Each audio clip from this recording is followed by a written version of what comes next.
मेले के अंदर में फुल्ली कारपेटेड है, जो कि आरामदायक होगा पब्लिक को आने में। साथ ही साथ घूमने के लिए एक से एक हमारे पास मतलब झूले का आकर्षण का केंद्र है बच्चों का एवं बड़ों के लिए। बोटिंग का भी व्यवस्था है बच्चों का। फिर आपको जब जंगल जंपिंग है जो पहली बार लगाया गया है, सनमून है पहली बार लगाया गया है। इस तरह के कुछ ऐसे जो है बच्चों एवं बड़ों के लिए अलग अलग से आकर्षण का केंद्र की झूले लगाए गए हैं। साथ ही साथ एक से एक बढ़कर वस्तुएँ हमारे पास अनेक राज्यों के कारीगरों द्वारा क्राफ्ट का प्रदर्शन लगाया गया है, जिसमें एक छोटा सा भारत, मिनी भारत कुछ दिनों के लिए सत्यनारायण जी ट्रस्ट में यानी डिज्नीलैंड मेला में समा गया।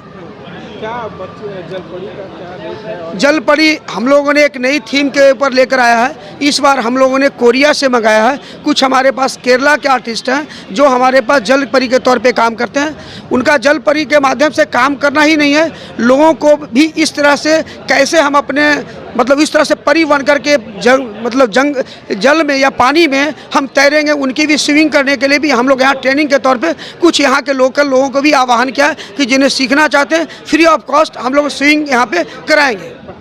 जी, पटना वासियों के लिए हमें उनसे आग्रह है कि इस तरह के मेले कभी कभी लगते हैं, उस मेले में आप अपने बच्चों, अपने परिवार, आप खुशनुमा पल, हसीन पल या शाम गुजारना चाहते हैं, जन्मदिन सेलिब्रेट करना चाहते हैं या एनिवर्सरी मनाना चाहते हैं, तो इससे बढ़कर कोई और मेला नहीं है। साथ ही साथ उन सभी के लिए एक हमें हमारे तरफ से एक शुभकामना दी जाती है। ये उन्हें बताया जाता है कि अगर कोई भी इच्छुक हैं, लड़कियां अगर वो स्विंग करना चाहती है, स्विंग सीखना चाहती है तो हमारे यहाँ संपर्क कर सकते हैं।